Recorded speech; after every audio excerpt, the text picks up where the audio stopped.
Titanic director James Cameron is really leaving nothing on the cutting room floor with his Blu-ray and Blu-ray 3D release of the movie. Now, over the years, there have been dozens of epic tales about what really happened on the set of the movie while it was being made. So I asked the iconic director to set the record straight on some of them.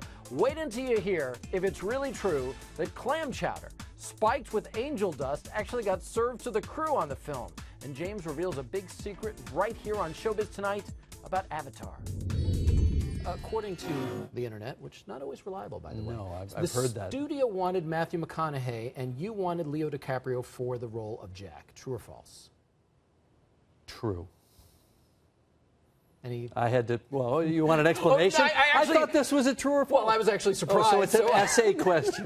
Yeah, okay, gotcha. Please embellish if you feel compelled. I think they didn't feel strongly about Leo, and I hadn't done a screen test of Leo because he didn't want to do that. So they had to take my word for it. I'd seen him read an audition for the character, and he was spectacular. He was the guy. Okay. The hardest part was not convincing the studio.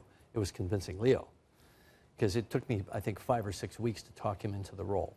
Well, I'm sure he still thanks you in a big way to this day. True or false? Most of the ocean which extras were jumping into was 3 feet deep. That's correct. Yeah. That is true. Well, when they were jumping off the ship and falling a long ways, they were jumping into what we called the jumping trough, so they wouldn't break their legs. The rest of the ocean surface that you saw was 3 feet deep, and the trick was not to hit the edge. This is why people love working for you, because you see to their health and their well-being. That's right. Not well, just putting a good film together. We didn't lose anybody. No actors lost in the filming of this film. And this I found to be the strangest one, but these have more or less been all true so far, so I have a feeling I know where this may be going.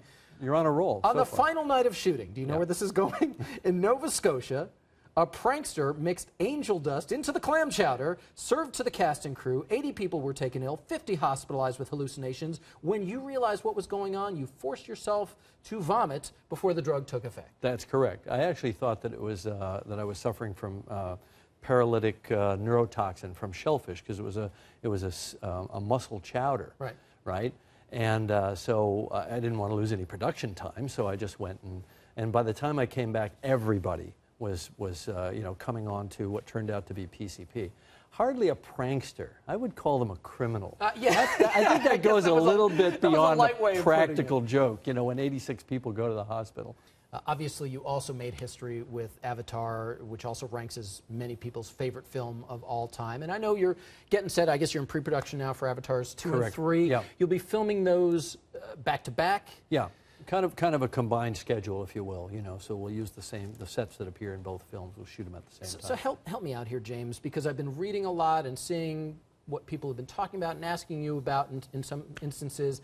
Give me something that's going to surprise people that they don't know yet that we're going to see in these films. Well, here's something, you know, now that I'm deep in writing the scripts, that I can drop another tidbit. I mean, you know, people have already know that the oceans of Pandora are going to be involved, and some other habitats on the planet, and there'll be a lot of new creatures and characters. And, you know, the themes, the sort of environmental themes will continue, but it's still just going to be, you know, big epic adventure. But I think one thing I haven't said is that it's going to be a multi-generational epic, meaning it's not only Jake and Neytiri, but it's their children and the next generation as well. Moving forward. Moving forward across the arc of the two films, 2 and 3 together. Getting the scoop there from James Cameron, who also told me that he's trying to somehow resurrect Sigourney Weaver's character in the next Avatar movie. And be sure to pick up your copy of Titanic out on Blu-ray and Blu-ray 3D right now.